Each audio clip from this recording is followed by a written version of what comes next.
Menteri Perhubungan Budi Karya Sumadi, memproyeksikan grand launching kereta api Makassar Parepare bisa dilakukan oleh Presiden Joko Widodo pada Mei 2023. Hal itu dikatakannya saat melakukan soft launching jalur kereta api pertama di Sulawesi tersebut, dengan menjajal jalur dari Stasiun Maros ke Stasiun Pangkajene, Jumat, 2 Desember 2022. Hari ini tapakan sejarah. Cita-cita Pak Presiden Jokowi membuat Trans Sulawesi, kita memang menghantar ini pada satu titik. Kita harapkan pada bulan Mei 2023, Pak Presiden hadir pada saat grand launching, ujar Menhub Budi Karya Sumadi. Selain mengangkut penumpang, kereta api Makassar Parepare juga bakal memfasilitasi angkutan barang untuk sektor industri, khususnya semen milik PT Semen Tonasa dan PT Semen Bosowa.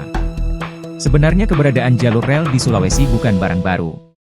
Berdasarkan buku Nederlands Indische Staatspoor en Tramwegen, 1921, halaman 108, menerangkan bahwa studi kelayakan jalur perkeretaapian oleh swasta sudah dimulai sejak 1915.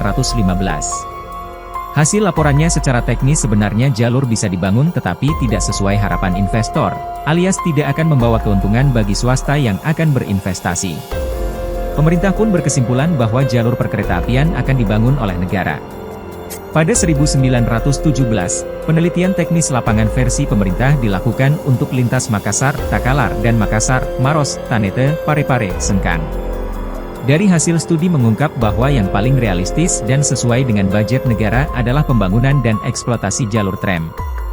Sesuai Staatsblad nomor 224 tahun 1892, pembangunan jalur tram tidak serumit jalur kereta api, sehingga, meski kecepatan lebih lambat dan daya angkut lebih sedikit, biaya yang dikeluarkan lebih hemat dan efisien daripada membangun jalur kereta api.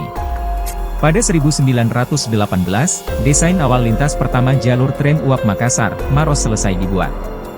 Setahun kemudian rancangan awal rute Maros-Tanete selesai. Pada tahun yang sama Gubernur Jenderal mengajukan anggaran tambahan kepada Menteri Jajahan Belanda, agar segera menyelenggarakan penyelidikan awal tentang potensi ekonomi pembangunan jalur perkeretaapian di Minahasa, Sulawesi Utara mulai 1920.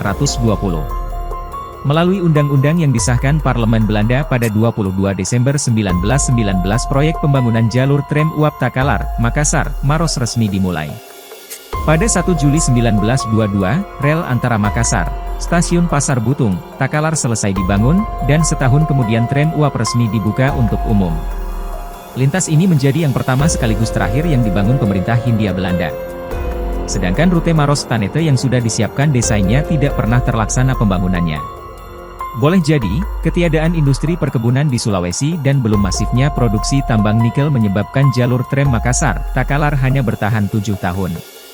Sejak 1930 layanan kereta tram uap terpaksa ditutup, karena subsidi dari Staatspoor en Tramwegen, Jawatan Kereta Api dan Tram Negara di Jawa, untuk Staatstramwegen O.P. Selebes dihentikan, akibat krisis ekonomi dunia depresi besar pada 1929.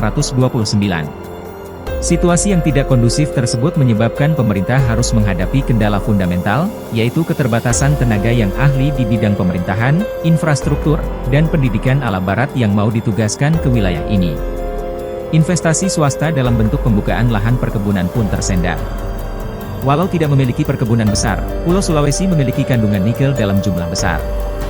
Pada 1909, Isi Abendanon, juga ahli geologi berkebangsaan Belanda, menemukan biji nikel di Kecamatan Pomalaa, Kabupaten Kolaka, Provinsi Sulawesi Tenggara. Meski demikian usaha eksplorasi tambang nikel baru dilakukan secara serius, pasca Belanda hengkang dari Indonesia, oleh PT International Nickel Indonesia sejak 1968.